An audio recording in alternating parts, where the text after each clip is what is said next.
11번입니다. 윤활제 화장품 폭약의 원료가 되고, 이제 폭약의 원료가 되니까 글리세린과 비슷한 그런 물질이 되겠죠. 무색이고 단맛이 있는 사료위험물로서 지정 수량이 4,000리터인 것은 삼석유류 수용성이라는 뜻이 되겠죠. 자, 1번에 있는 위험물은 니트로가 몇 개 있나요? 2개 있는 OH가 붙은 페놀입니다. 그래서 디니트로페놀, 오류 중에 니트로 화합물이고요. 2번에 글리세린, 3번에 니트로벤젠, 3번은 NO2고 4번은 NH2죠. 자, NH2 아민기가 붙은 벤젠은 아닐린입니다. 그래서 이 중에 4,000리터에 해당하는 것은 뭐밖에 없냐면 2번밖에 없죠. 자, 폭약의 원료니까 글리세린이 쓰였겠다라고 제가 얘기한 이유는 그 글리세린의 니트로와 반응을 시킨 게 니트로글리세린이잖아요. 자, 니트로글리세린이 뭐의 원료로 많이 쓰이냐면 다이너마이트의 원료로 많이 쓰입니다. 자, 다이너마이트는 니트로글리세린의 규조토를 함께 섞은 것을 다이너마이트라고 하는데요. 이 니트로글리세린은 단점이 겨울철에 어는 단점이 있어요. 그래서 니트로글리세린 대신에 니트로글리콜을 사용해서 다이너마이트를 만들 때 대체하기도 합니다. 자, 그래서 삼석유류 수용성인 것은 2번밖에 없기 때문에 이렇게 풀 수도 있고, 여기에서 디니트로도 오류 위험물에 해당합니다. 대신 니트로페놀, 니트로톨루엔 이런 경우에는 사료 위험물에 들어가니까 이 니트로와 관련된 부분도 다시 유별이나 품명이 어디에 들어가는지 확인해 보시기 바랍니다. 자, 11번입니다. 품명을 찾는 건데요. 1번의 큐멘은 이제 위험물에서는 기능장애만 출제되는 위험물입니다. 자, 이석유류의 비수용성이고요. 2번의 아닐린은 삼석유류의 비수용성. 바로 앞에 있는 문제였죠. 니트로벤젠도 삼석유류의 비수용성, 4번의 염화벤조일은 삼석유류의 비수용성입니다. 자, 여기에서 큐멘과 염화벤조일이 좀 생소하게 나오는 이제 위험물이니까 익숙한 거 말고도 이제 새로 나왔던 문제는 동일하게 출제될 수 있으니 다시 한번 정리하시기 바랍니다. 답은 1번입니다. 12번입니다. 물질의 화재 시 소화 방법에 대한 설명입니다. 자, 황린은 연소 시 발생하는 황화수소가스. 황린이 뭔지 한번 생각해 볼까요? 황린은 피가 4개인 이제 인입니다. 노란색 인이죠. 자, 이게 연소했다는 것은 산소와 반응한 거예요. 자, 인이 연소했어요. 인이 O랑 반응을 했는데 황화수소는 S고 H잖아요. 서로 다른 이제 원소가 나오는 상황이죠. 그래서 절대 성립할 수가 없고, 여기에서 나오는 것은 P2O5라는 오산화인이라고 설명해야 맞습니다. 그럼 바로 1번부터 틀린 거죠. 그래서 1번이 답이 되는데, 시험장에서는 사실 이제 모든 이제 문제가 헷갈리기 때문에 뭐 이렇게 확신할 수 없으니까 2, 3, 4번도 보도록 하겠습니다. 트리에틸알루미늄은 삼류위험물이고, 삼류위험물은 주수 금지를 해야 됩니다. 근데 지금 여기에 쓰여있는 이산화탄소 소화약제, 할로겐 화합물 소화약제는 어떤 소화 방법에 해당하냐면 질식 소화 효과에 해당합니다. 질식에는 억제 소화도 항상 같이 갈 수 있으니까 이렇게 할로겐도 들어가는 거고요. 그래서 사용을 금한다, 맞는 설명입니다. 리튬 화재 시에는 팽창질성 마른 모래 등으로 소화한다. 리튬도 마찬가지로 주수 금지입니다. 왜 주수 금지냐면 삼류 위험물 중에 알칼리 금속이죠. 그래서 금수성 물질이니까 팽창질성 마른 모래 맞고요. 부틸리튬, 알킬리튬입니다. 알킬리튬이니까 삼류 위험물이고, 삼류니까 황린을 제외한 다 금수성 물질이라서 포소화약제 사용할 수가 없다. 맞는 말이죠. 각 위험물별로 어떤 소화를 하는지, 주수 소화인지 주수 금지인지 질식 소화인지는 굉장히 중요한 부분이니까 반드시 꼭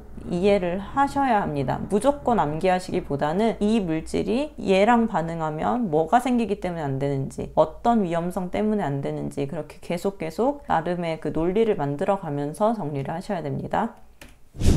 자, 13번입니다. 소화 난이도 등급 1등급에 해당하는 제조소의 종류와 소화 설비인데요. 자, 제조소는 면적이 넓을수록, 높이가 높을수록, 저장하는 위험물의 양이 많을수록 1등급에 해당하겠죠. 자, 제조소의 경우에 연면적이 1000제곱미터 이상일 때 이제 소화 난이도 등급 1등급이 되는 거 맞습니다. 이때 옥내 소화전, 옥외 소화전, 스프링클러 등 쓸 수 있고요. 옥내 저장소에서는 처마의 높이가 6m 이상일 때가 맞습니다. 이때 이동식 분말 소화 설비 말고 이동식 외의 분말 소화 설비를 쓸 수 있고요.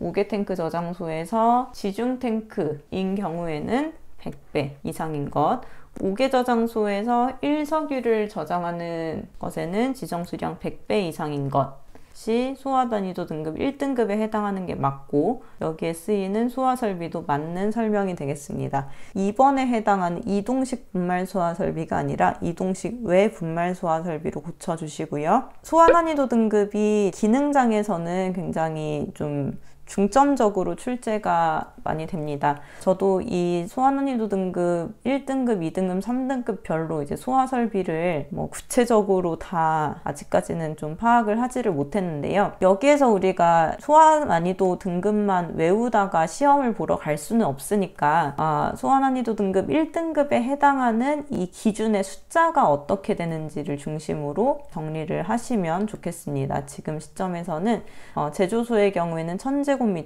이 장소마다 높이 기준이 달라질 수 있기 때문에 장소별로 숫자가 어떤 숫자가 들어가는지를 표시해 놓고 정리를 해 두시면 좋겠습니다. 그래서 답은 2번이 됩니다. 자, 14번입니다. 시료를 가스로 만들어서 운반기체, 캐리어 가스와 같이 컬럼 내에서 체류하는 시간의 차이에 따라서 기기 분석을 하는 것을 이렇게 어떤 관에다가 쭉 밀었을 때 분자별로 무게가 다르기 때문에 어떤 가벼운 애들은 빨리 가고 무거운 애들은 느리게 가고 이렇게 쭉 퍼져나가는 현상을 종이에 점 찍었을 때 그 잉크가 퍼져나가면서 색이 분리되는 것처럼 크로마토그래피라고 합니다. 자, 이 크로마토그래피가 성분의 무게에 따라서 이동 속도의 차이를 가지고 분석하는 방법인데, 이때 이 물질이 액체면 액체 크로마토그래피, 기체면 가스 크로마토그래피 이렇게 부릅니다. 그래서 여기에 C가 크로마토그래피라는 뜻이고요. G는 가스라는 뜻입니다. 자, 이 분석 장비에 대한 문제는 이 장비를 활용하시는 분들이 맞추는, 이거를 이미 알고 있던 분들한테 주려고 하는 문제고, 우리가 어떤 장비가 어떻게 되어 있는지를 알아야 할 정도로 기능장에서 큰 비중을 차지하는 문제는 아니니까, 만약에 이게 뭔지 모르겠다, 이런 장비가 뭔지 모르겠다 하면 이 문제는 그냥 넘어가셔도 상관없습니다. 자, 15번입니다. 과산화수소는 육류 위험물이죠. 육류의 H2O2가 여러 가지 특징이 있는데 36 중량 % 이상일 때 위험물이 되고, H2O2가 분해되면 H2O와 O2가 되기 때문에 둘 다 유독한 물질이 아니라서 구멍이 뚫린 용기에 보관한다 하는 특징도 있습니다. 근데 이 과산화수소가 이렇게 분해가 되면 사실 과산화수소로서의 기능이 없어지기 때문에 이거를 막으려고 해요. 이렇게 분해되지 않게 할 수 있는 물질은 인산과 요산이 있습니다. 그래서 이 두 가지를 분해 방지 안정제라고도 부르고, 그래서 여기에 사용할 수 있는 물질은 3번 인산이 되겠습니다. 자, 16번입니다. 군부대가 군사 목적으로 사용하는 경우에 90일 이내에 임시 사용을 할 수가 있고요. 이번에 옥외 저장소에 위험물과 위험물이 아닌 물품 사이에 저장하는 경우에는 이격거리가 1m가 있어야 됩니다. 자, 유별을 달리하는 위험물은 이제 저장할 수가 없지만 1류 위험물과 3류의 자연 발화성 물질인 황린의 경우에는 1m 간격을 두고 저장할 수 있죠. 자, 근데 여기에서 1m 간격을 두고 저장할 수 있는 경우가 6가지가 있습니다. 지금 여러분이 가지고 계신 교재에 그 6가지 상황이 나오는데 그 기준들을 잘 봐두시길 바랍니다. 그 3번에 해당하는 6가지 상황은 암기를 하셔야 되는 부분입니다. 자, 4번에 3류 위험물 중 3석유류, 4석유류, 동식물 유류는 4m를 초과하지 않아야 하죠. 그래서 16번의 답은 3번이 되고요. 1번에서 이제 군부대가 군사 목적인 경우 90일 이내에 이 날짜는 해당 사항이 없습니다. 그래서 1번에 90일이 들어갔기 때문에 여기가 틀린 거고 3번이 맞는 설명이라서 답은 3번이 되겠습니다. 자, 17번입니다. 방폭 구조 결정을 위한 폭발 위험 장소. 방폭 구조와 연결돼서 나오는 이제 산업 안전과 관련된 내용인데요. 공업 경영 쪽이라고 보셔도 무방할 것 같습니다. 자, 산업 안전의 계열에서 위험 장소를 0종 장소, 1종 장소, 2종 장소로 분류를 하는데 이 0종, 1종, 2종의 분류 방법을 알고 있는지에 대한 문제입니다. 그래서 3종 장소라는 것은 없기 때문에 3번, 4번은 없는 말이고요. 0종 장소, 1종 장소, 2종 장소 중에서 0종일수록 더 위험한 상황이라고 보시면 됩니다. 폭발 분위기가 장기간 빈번하게 생성되는 장소를 0종 장소라고 하고요. 1종 장소는 주기적 간헐적으로 생성되는 장소, 그리고 2종 장소는 생성될 가능성이 없으나 희박하고 짧은 장소를 2종 장소라고 합니다. 0종으로 갈수록 위험한 경우로 보시면 되겠습니다. 위험 장소를 분류하는 기준은 0종, 1종, 2종 이렇게 2번이 되겠습니다. 다음 18번입니다. 물분모 소화에 사용된 20도씨의 물 2g이 완전히 기화돼서 수증기가 됐다고 합니다. 물이 2g이 있는데요. 처음에 시작하는 온도가 20도씨죠. 20도씨에서 온도가 쭉 올라가서 100도씨가 됐어요. 자, 100도씨에서 이제 어떤 현상이 일어나냐면 물에서 수증기로 상태 변화가 일어납니다. 그래서 여기에 온도 변화가 있을 때 이때 열량을 현열이라고 하고 이 상태 변화가 있을 때 필요한 열량을 잠열이라고 하는데요. 현열에 해당하는 이 양은 cm 델타 t를 통해서 비열이 1이니까 1 곱하기 2 곱하기 100-20을 하면 되겠고 잠열은 람다 m으로 해서 변화할 때 필요한 열량이 539, 540으로 알고 계셔도 됩니다. 539 곱하기 2를 했을 때 나오는 값을 둘이 합치게 되면 1238 칼로리가 나옵니다. 자, 이렇게 1238인 1번과 2번 중에 하나가 답이 될 거고 온도 변화가 일어날 때 비열, 질량, 온도 변화량으로 계산하고 물에서 수증기가 되는 상태 변화가 일어날 때는 온도 변화가 없죠. 델타 T가 0이죠. 그래서 이제 이때는 이제 온도 변화에 쓰이는 이 잠열, 그 온도 변화가 없을 때 필요한 이 열량에다가 질량을 곱한 만큼만 곱해서 서로 이 양을 더해주면 됩니다. 열량은 이렇게 구하는 공식을 사용하는 거고요.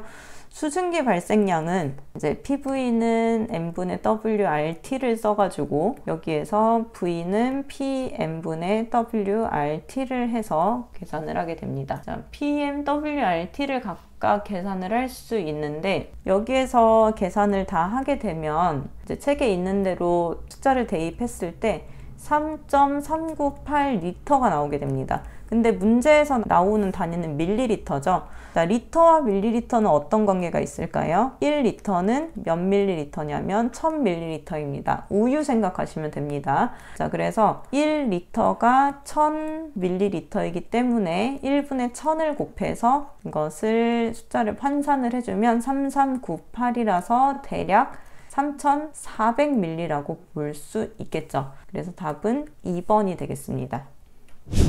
자, 19번입니다. 사료위험물 중 경유를 판매하는 제2종 판매 취급소를 허가를 받아서 운영하고자 한다. 자, 판매 취급소는 판매하는 곳인데 1종 판매 취급소와 2종 판매 취급소가 있습니다. 1종은 지정수량 20배 이하를 팔 수 있고요. 2종은 지정수량의 40배 이하를 팔 수 있습니다. 그러면 경유의 지정수량은 몇일까요? 경유는 이석유류의 비수용성이니까 지정수량이 1000리터겠죠. 1000리터에 40배보다 적게 팔아야 되니까 1000리터에 40배면 4만이죠.